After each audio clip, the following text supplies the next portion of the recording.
are Locked On Seahawks, your daily Seattle Seahawks podcast. Part of the Locked On Podcast Network, your team every day.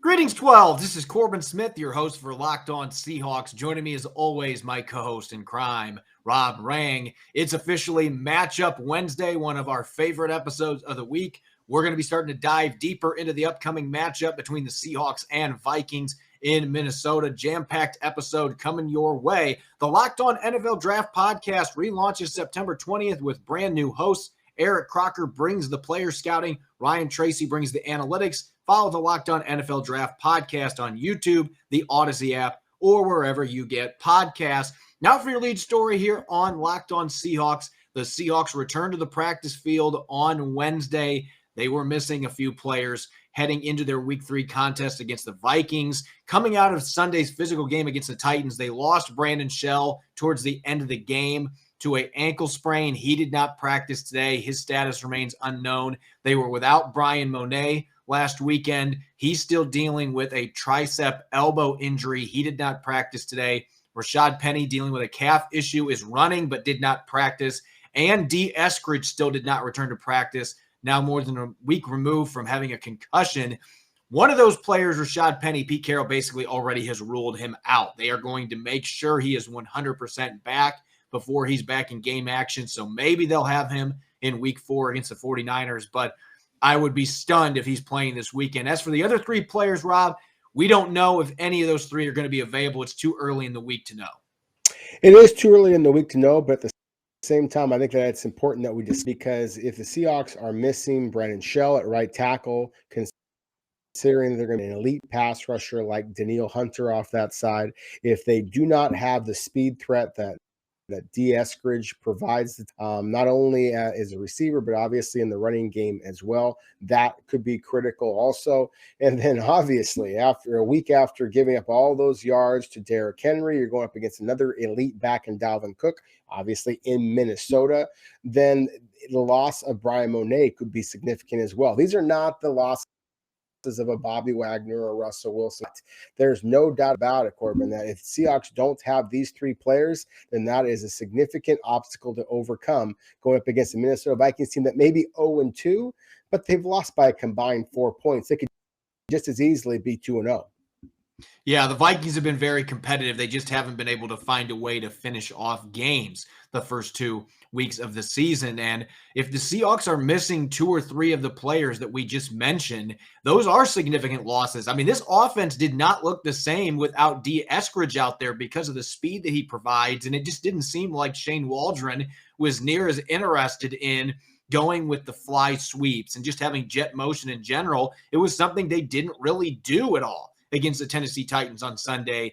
And maybe that's Waldron saying, I'm not as confident in the other receivers I have doing that. I think Freddie Swain and Penny Hart are more than capable of handling those duties. But D. Eskridge just has a different level of athleticism and speed than those players. So you would love to have him available. Maybe he ends up practicing Thursday, but he obviously is not cleared concussion protocol as of today. And so that's something to monitor.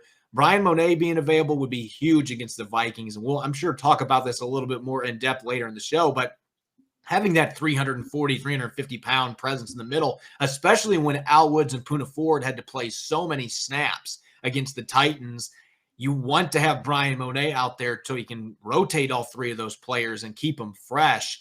That would make life difficult for the Seahawks if they don't have him for a second straight week. It sounds like he's getting stronger. That injury is healing up, but still don't know if he's going to be available for this contest. And without Brandon Shell, you're either going to have Jamarco Jones or undrafted rookie Jake Curran starting at right tackle. Carroll today hinted that it was possible either one of those players would start. I would bet my money that's going to be Jamarco Jones, but at the same time, Jake Curran had a really good preseason in training camp.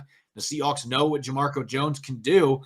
Who knows? Maybe they'll decide to go with the undrafted rookie if Brandon Shell is not available. Nonetheless, there's a drop-off there going from Shell, who had a pretty solid first year in Seattle, and I thought was off to a pretty hot start this year as well. That is a big drop-off going from him to the other options that they have available, especially without Cedric Ogbuehi being active and currently on injured reserve. Yeah, that's the thing is that Brandon Shell to me is one of the tough guys on the Seahawks roster. So the fact that he went down and obviously was unable to return to the last week's game, and is still being sidelined here, that would be a significant loss. And hopefully for the Seahawks, he is able to return by for this game, and if not this one, then shortly thereafter. As you said, Corbin, the Seahawks already know what they basically have in Jamarco Jones. I think that he can be very effective in this game because, again, I think that Seattle's primary concern has to be slowing down the pass rusher that is Danielle Hunter. You want to be able to run the football, of course, and that's one area in which I think that Jamarco Jones is not nearly as effective as certainly as Brandon Shell, and perhaps even Jake Curran. But I'm as excited as I am about Jake Curran being able to come into the NFL. I just think that is an awful lot to ask a young man. That's going to be quite the welcome to the NFL moment going up against Danielle Hunter. And then you mentioned the fact that Penny Hart and Freddie Swain specifically as possible replacements for D. Eskridge. I think it's interesting we're having this conversation here before the Minnesota Vikings game because it reminds me – the way I watch D. Eskridge, he reminds me a little bit of former Seahawks, former Minnesota Vikings receiver Percy Harvin. And he just adds that different element. As you said, it very much reminds me of that year when Seattle had Percy Harvin, of course, won a Super Bowl. You could just see the difference that Harvin provided the Seahawks. Eskridge has that type of ability. And without that, it did feel like Shane Waldron essentially was trying to call that game with one arm tied behind his back in a way. So, yeah, if the Seahawks don't have these players, then again, I think that is going to be huge. And if they don't have Monet, then one of the things that's going to be interesting, and we'll be talking about this a little bit later, but I wanted to kind of mention some possible replacements. Robert Kimdiche made a couple of interesting plays, I thought, this past week against Tennessee. That might be who the Seahawks would be looking as a possible replacement. They also have Miles Adams available on the practice squad. They could promote him, but he's a little smaller defensive tackle. I think Robert Kimdiche probably is more natural fit to be able to take those snaps if Monet can't play at 300 pounds. Miles Adams is around 280, 285. So that's a significant difference. But nonetheless, that would be a big loss, both figuratively and literally, for the Seahawks going against a Vikings team that likes to run the football. As for Rashad Penny, they've gotten used to not having him, unfortunately, and Alex Collins will be ready to step in. They'll have DJ Dallas and Travis Homer as well. So they should be okay in the backfield with the group of backs they currently have going into this matchup. When we come back in the second quarter, speaking of matchups, it's time to look at the Seahawks on offense against the Vikings on defense. We'll be looking at 3 key matchups to watch this weekend in Minneapolis. You're listening to the Locked On Seahawks podcast, part of the Locked On Podcast Network, your team every day. We're back and better than ever. All eyes are on the gridiron as teams are back to start another football season. And as always, BetOnline is your number one spot for all the pro and college football action this season. They've got a new updated site with a new interface, even more odds, props, and contests. BetOnline.ag continues to be the top source for everything football. Head to the website and use your mobile device to sign up today to receive 100% welcome bonus. That's double your initial deposit just for signing up. And don't forget to use the promo code NFL100. From football, basketball, and boxing right to your favorite casino games. Don't wait to take advantage of all the amazing offers available for the 2021 season. BetOnline, your online sportsbook experts. Hey, Seahawks fans. This is an incredible app everyone who buys gas needs to know about. It's called Get Upside. My listeners are making up to 25 cents per gallon on every gallon of gas every time they fill up. Just download the free Get Upside app in the App Store or Google Play right now and use the promo code TOUCHDOWN to get bonus 25 cents per gallon on your first fill up. That's up to 50 cents cash back. Don't pay full price at the pump anymore. Get cash back with Get Upside. Just download the app for free and use the promo code TOUCHDOWN to get up to 50 cents per gallon cash back on your first tank. Some people who drive a lot are making as much as $200 to $300 a month in cash back, and there's no catch. The cash back gets added right to your account. You can cash out anytime to your bank account, PayPal, or an e-gift card for Amazon and other brands. Just download the free Get Upside app or use the promo code TOUCHDOWN to get up to 50 cents per gallon cash back right now on your first tank. Welcome back to the Locked On Seahawks podcast, Wednesday edition. I'm your host, Corbin Smith, joined as always by Rob Rang. we're already heading into week 3. Once the regular season starts, things go very quickly in the NFL. Even with the additional game, the additional week being added to the schedule this year, we're already in the 3rd game. Seahawks getting ready to head to Minnesota to face an 0-2 Vikings team, as we mentioned earlier, that has been competitive. They just haven't been able to get in the win column yet. They are going to be hungry for that first victory. Seattle's going to be hungry to get back in the win column after that disappointing loss to the Titans on Sunday. Let's talk matchups. Seahawks offense versus Vikings defense. I think we got to start at the tackle spots. We just mentioned in the first quarter, Brandon Shell, iffy whether he's going to be able to play this week with an ankle injury. They might have Jamarco Jones or Jake Kieran out there. Dwayne Brown has been magnificent at left tackle. He's playing as well as I've ever seen him play, has yet to give up a pressure in the first 2 games, but he is going to be tested, as is whoever is at right tackle, by Danielle Hunter. They've also got Stephen Weatherly, and they've also got Everson Griffin potentially playing this week as well. They brought the veteran back after he spent last year with the Cowboys and the Lions. So you've got a pretty formidable edge rush headlined by Hunter, who has been one of the best pass rushers in the league for several years running. He missed all of last year with an injury. Seahawks didn't have to see him in Seattle. They're not going to get so lucky this time. And he's got 4 sacks in the first 2 games. He has been a nightmare coming off the edge, can win with power, can win with finesse. Dwayne Brown and whoever's at right tackle is going to have to deal with that, trying to protect Russell Wilson in a hostile road environment.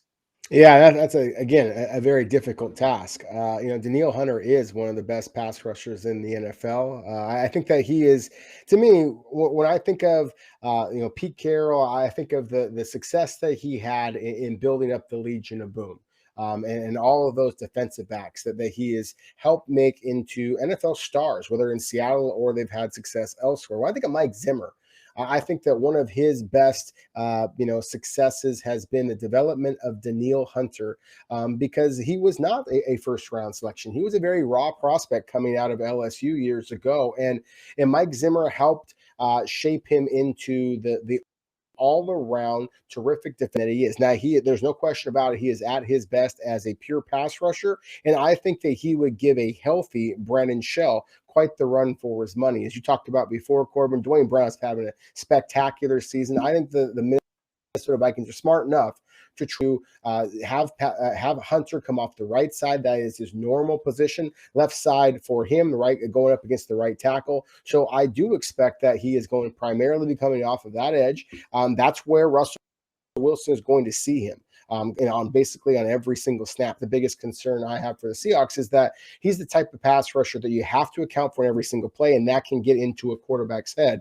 So if Shell is there, then I do think that this is going to be quite the fun battle. If it is a player like a Jamarco Jones we talked about before, I like his pass protection skills. But at the same time, I wonder if he's going to be able to hold up in the running game, really be able to provide that punch that Brandon Shell provides. And so that it might not be just about Seattle trying to protect against the pass rush. It might be, are they going to be able to run the football well enough off that right side? And if they cannot, then obviously that's going to allow the Vikings to adjust and be able to focus in on the middle and off of the left side. And that's going to swallow up Seattle's running game. So this very much is a matchup the Seahawks fans have to be paying a lot of attention to. And Pete Carroll mentioned it today. Danielle Hunter is one of those rare pass rushers, like a Chandler Jones caliber player, that can single-handedly destroy an offensive game plan. And so he's going to be licking his lips if there's a backup tackle in there. And he can hold his own against Seattle's starting tackles. So if you're putting backups in, it could be a field day, especially with the red-hot start that he's off to open the season. So I think that is the number one matchup with the Seahawks on our offense that's going to matter. I want to stay in the trenches, though. In the interior, Damian Lewis, I would expect he's going to be able to play. He was able to battle through and play last week. They've got Kyle Fuller at center and Gabe Jackson at right guard. The Vikings have a interesting trio of defensive tackles. They have Michael Pierce back. He sat out last year, opting out due to COVID, but they've got the big fella back. Michael Pierce is a run-stuffing machine, and they've also got Sheldon Richardson, who they re-signed. The Browns released him. They brought Richardson back. Offers a little bit more of a pass-rushing punch.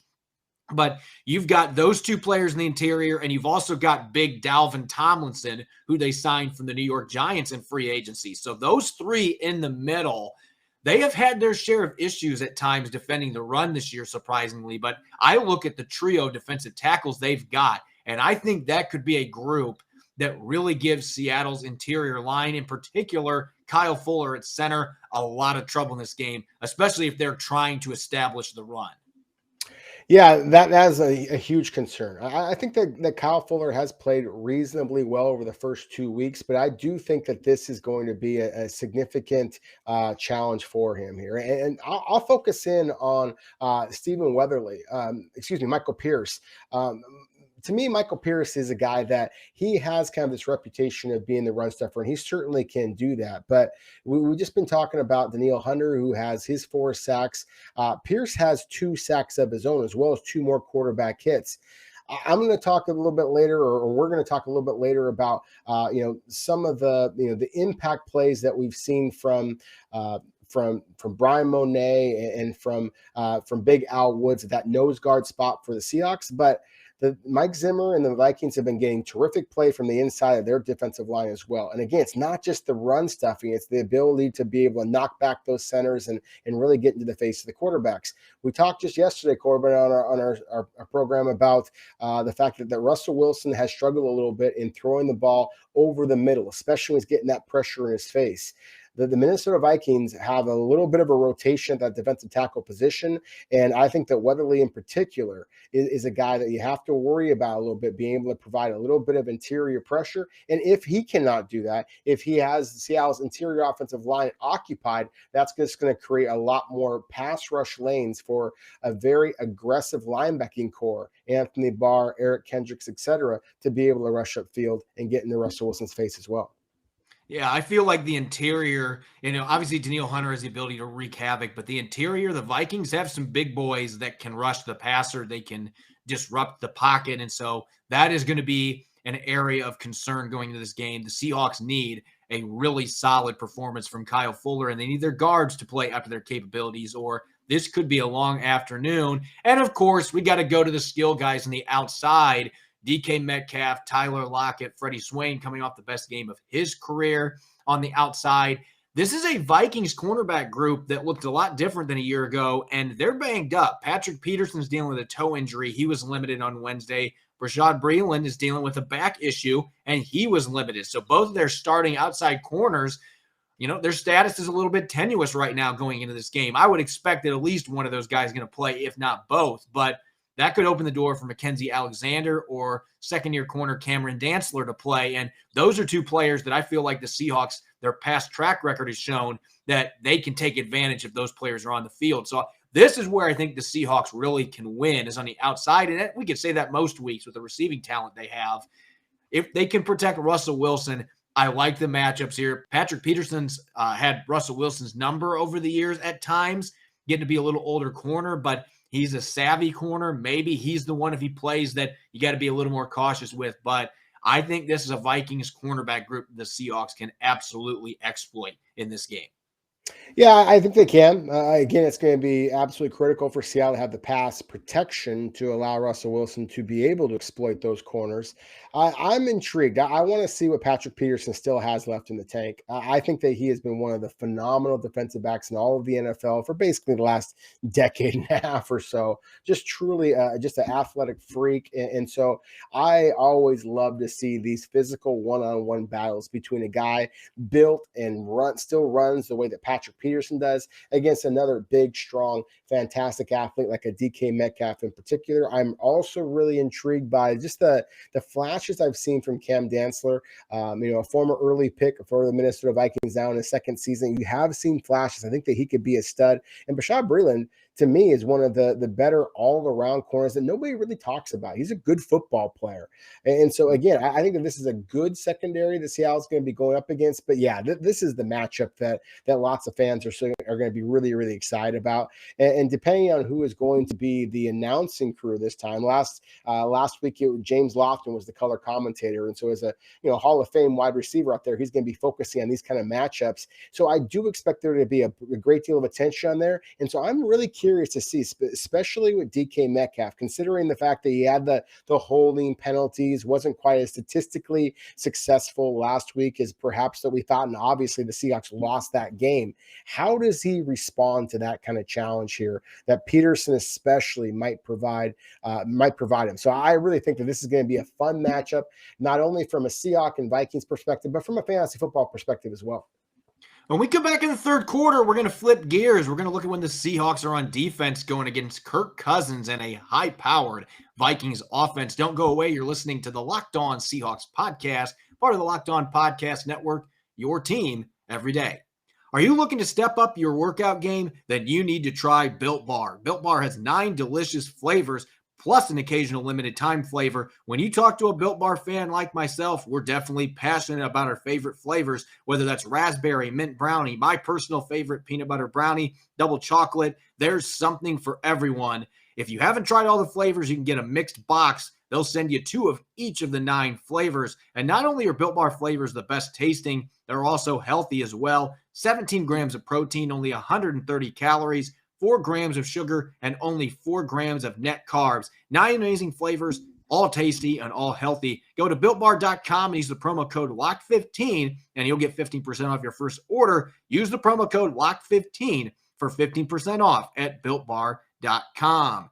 Put yourself in this scenario. You've got one device that lets you catch the game live, another that lets you stream your favorite shows. You're watching sports highlights on your phone, and you've got your neighbor's best friend's login for the good stuff. I want to tell you about a simple way to fix that problem and get all the entertainment you love without the hassle, and a great way to finally get your TV together. It's called DirecTV Stream, and it brings you live TV and on-demand favorites together like never before, so you can watch your favorite sports, movies, and shows all in one place. That means no more juggling remotes and no need to buy another device ever again. And the best part? There's no annual contract. So get rid of the clutter and the confusion and get your TV together with DirecTV Stream. You can learn more at directtv.com. That's directtv.com. Welcome back to the Locked On Seahawks podcast. It's Matchup Wednesday. I'm your host, Corbin Smith, joined as always by Rob Rang. We just broke down 3 matchups to look for when the Seahawks are on offense going against the Vikings on defense. Now we're going to flip gears. The Seahawks, when they're on defense, struggled a lot down the stretch. The Titans were able to take control of the game on Sunday with Derrick Henry as the battering ram. Ryan Tannehill was very efficient with his passing opportunities. So the Seahawks struggled, gave up over 500 yards of total offense to the Titans. They are now going to be facing a Viking squad that, as much as they've struggled in the win-loss column, it hasn't been because of their offense. They can put points up in bunches, and it all starts with number 33 in the backfield, Dalvin Cook. This is the second straight week the Seahawks have to deal with an elite running back. Cook finished second in the NFL in rushing yards last year. He's a dynamic talent. He was giving them fits last year, got injured halfway through the game, though, so the Seahawks didn't have to worry about him most of the second half. He's been dealing with a little bit of injury coming out of their Week 2 matchup against the Cardinals, but expectations are that he's going to be able to play in this game. Brings so much quickness and great vision out of the backfield, a different style back, but just as effective as Derrick Henry, another player that you've got to bottle up. And if your run fits aren't there, he's going to burn you. Home run threat capabilities out of the backfield. Yeah, that's the thing, is that it wasn't just the fact that Derrick Henry was able to rush for as many yards as he did against the Seahawks. I think what was the biggest surprise is the fact that he had a career-high 5 receptions against the Seahawks, and that was not really what had been part of his game in the past, but that's absolutely what's on Dalvin Cook's business card, is his ability to be a runner and a receiver out of the backfield. He's absolutely dynamic in that regard. So just like it was with Derrick Henry, and I would argue just like it was with Jonathan Taylor in Week 1 against the Colts, I think priority number 1 has to be stopping the run. And I don't want to say that as kind of the old school football guy that, oh, you have to stop the run, you have to earn your way to rush the passer. No, Dalvin Cook is just that damn good. And so you have to make sure that you slow him down at least. Otherwise, this game can get out of control very, very quickly. And so I think that it's we can focus in on Seattle's linebackers, and considering that Bobby Wagner is coming off a spectacular performance, 20 plus tackles against the Tennessee Titans, then sure we can focus in on him. But I also want to focus in a little bit more on Jordan Brooks. Again, another player that is as talented as he is coming off of a disappointing performance, considering the fact that he was benched for a couple of plays after his penalty on the sideline, and then Cody Barton as well. I think that it's interesting that Seattle continues to sprinkle in Cody Barton. You have to see a little bit more physicality, a little bit more power at the point of attack to be able to slow down a back like this. And so to me, it's going to be critical that Seattle is playing with good gap integrity, is making the clean tackles, and certainly is rushing to the football, pursuing towards the football to make sure that you wrap this guy up, because he can make people slip off of him and he can break away. It's not like Derrick Henry, where he usually needs 3 or 4 or 5 steps to be able to get a full steam ahead kind of a charge. Dalvin Cook can be gone in a flash. And so it's going to be critical for Seattle to tackle well. And of course, the linebackers, that's what they paid to do. And I think setting the edge is going to be critical as well. That was really the issue they had in the second half. So I'm calling out Darrell Taylor here. He didn't play a ton of snaps. We'll see how many snaps he has against the Vikings. But number 52, you've got to start setting the edge better as a Sam linebacker. Or the Seahawks might have to look into some other options at that position. As great of a pass rusher as he is, I need to see a little bit more in the run defense department. He needs to hold up better at the point of attack. If he doesn't, this is a team that very easily could have a field day running off tackle with Dalvin Cook. Meanwhile, on the outside, the Vikings have plenty of weapons at receiver. They did trade Stephon Diggs before the 2020 season to the Buffalo Bills, but they went out and just drafted Justin Jefferson, and all he did was have a phenomenal rookie year. Now, he's third on the team right now in receiving yards, hasn't gotten quite as many targets and catches as I think a lot of people anticipated. That might be a worry for the Seahawks because he's due for a big game. But you've got Adam Thielen, who I believe is one of the top 10 receivers in football, outstanding route runner, extremely high football IQ, has great size to go with it, really soft hands. He's given the Seahawks fits in the past. And they've also added to the equation second-year player KJ Osborne, who's actually second on the team in receiving yards, a guy that runs a lot of routes out of the slot. So those 3 players give them a dynamic trio for Kirk Cousins, who is off to one of the best starts of his career. 5 touchdowns, no interceptions. He has been on fire, despite the fact the Vikings have not been able to win either one of their first 2 games. Going against the Seattle secondary that last week, particularly Trey Flowers, had a lot of trouble with Julio Jones. Guess what? You've got yourself another really challenging matchup with Adam Thielen and Justin Jefferson on the outside. Yeah, I think this is a frightening matchup for the Seahawks. I really do. I think that with all due respect to what the receiving talent that they saw in Week 1 against the Colts, Week 2 against the Titans, I really think that these 3 receivers, I'm happy you mentioned Osborne, just because I think that he is being slept on by a lot of people. I think that it is going to surprise people that he is number 2 currently on Minnesota's roster in terms of catches, in terms of receiving yards. That's a pretty darn good receiving core that Seattle's going to be going up against. And I think that Kirk Cousins is a good quarterback as well. I really like his accuracy. I like his toughness. I think that he is the kind of guy that is going to light up Seattle secondary for probably 300 plus, maybe 350, maybe 400 yards. I just look at this as a receiver who can absolutely just pull up a Seattle secondary. I just don't know who are you going to match up against Thielen? Him being the crafty route runner that he is, I just don't see Trey Flowers as being the type of guy who has that ability to change directions quickly, to stick with Thielen, and I know that he can't run with Justin Jefferson. And so that is a concern. And then DJ Reed at his size, again, I think that he is going to be vulnerable as well. If Seattle is suddenly going to sprinkle in guys like Bless Austin or Sidney Jones, as we've been kind of clamoring for, again, their lack of experience in Seattle's defense could be an issue there too. So I think this is going to be one of those barn burner games, Corbin. But I can't wait to see how Seattle's receivers go against Minnesota's defensive backs, and obviously in this matchup as well, the way that Seattle's defensive backs go up against Minnesota's receivers. I think there's going to be all kinds of passing yards, all kinds of touchdowns are going to be going through the air in Minnesota this weekend. One last matchup real quick that I want to break down. The Vikings offensive line has gone through plenty of turnover the last couple of years. They've rotated players in and out, but Garrett Bradbury, their former first-round pick, he's been the starting center now for several seasons. Really good athlete, a good zone blocker. This feels like a game, though. We saw how well Al Woods and Poona Ford played on Sunday against the Titans, and if they can get Brian Monet back, if not, maybe Robert Kondiche fits into this, but this feels like another game where those interior defenders could not only have a significant impact slowing down Dalvin Cook in the run game, but they could also make their presence felt rushing from the interior, because Kirk Cousins is a quarterback that if you're able to get that pocket disrupted some, he hasn't had this issue so far this year, but he will uncork some errant throws, and he's done that in the past. Last year, he made a throw that KJ Wright made an incredible one-handed interception on, but he always seems to uncork a few throws like that when they play the Seahawks. And I think interior pressure can create opportunities from the guys out on the edge. So I think this is a big game for the defensive tackles, and I think they can overpower Garrett Bradbury with the size that they have at the defensive tackle position.